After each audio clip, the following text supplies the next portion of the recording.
en balade tout de suite sur France Bleu Maine. Cet été, on vous propose de découvrir les parcs animaliers de la Sarthe, mais aussi des départements voisins. Et justement, cette semaine, nous sommes en Mayenne. Nous vous suivons, Xavier Chavelon, au refuge de l'Arche, qui est situé près de Château-Gontier. Dans cet épisode 1, nous allons voir que le parc accueille beaucoup de touristes, mais ce n'est pas sa mission première. Première destination touristique du département de la Mayenne, le refuge de l'Arche vous attend à Saint-Fort, dans le sud Mayenne, près de Château-Gontier. Jean-Marie Mulon, le directeur du refuge, revient sur la mission première des lieux. C'est important de rappeler que le refuge de l'Arche est un centre de sauvegarde des animaux de la faune sauvage. Donc il vient en aide à des animaux qui, pour la plupart, ont été cabossés par l'homme, qui sont victimes de trafic, qui sont issus de laboratoires, qui viennent de cirques, qui étaient détenus par des personnes qui n'avaient pas les autorisations évidemment de les posséder. Donc quand ils arrivent chez nous, eh bien ils viennent retrouver la paix que l'homme ne leur a pas donnée précédemment.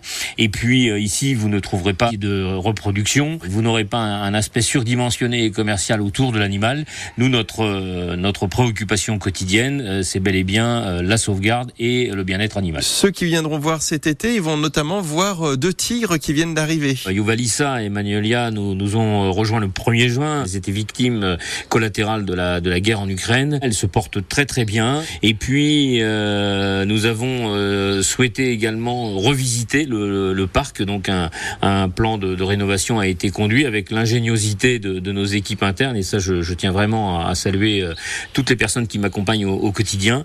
Et donc il y a beaucoup de nouveautés. C'est un site qui ne s'arrête jamais, bien évidemment. Nous aurons le plaisir d'ouvrir une grande volière avec 3 rochers consacrés à des tonkéans. On pourrait les qualifier de mini gorilles. C'est un sauvetage intéressant également, ce groupe de 12 tonkéans, puisqu'il nous arrive d'un zoo de l'Est de la France qui devait fermer ses portes. Donc non loin de l'île aux Babouins, qui est un des lieux forts évidemment de ce refuge et de ce sanctuaire qui est le refuge de l'Arche, eh bien nous aurons les tonkéans, et je pense que ça sera une façon de s'arrêter un peu plus encore autour des primates. Qu'est-ce qui marque pour vous le refuge de l'Arche ? Je pense que c'est un lieu qui a tout compris dès la première pierre posée le 5 mars 1974. C'est un lieu qui s'est intéressé à la biodiversité. C'est un lieu qui s'est intéressé à l'environnement, qui s'est intéressé il y a très longtemps au devenir des animaux de cirque. C'est un lieu qui est venu en aide aux animaux de la faune locale comme de la faune sauvage. C'est incroyable d'avoir dans son ADN autant de choses qui aujourd'hui sont des centres d'intérêt pour énormément d'habitants de par la planète.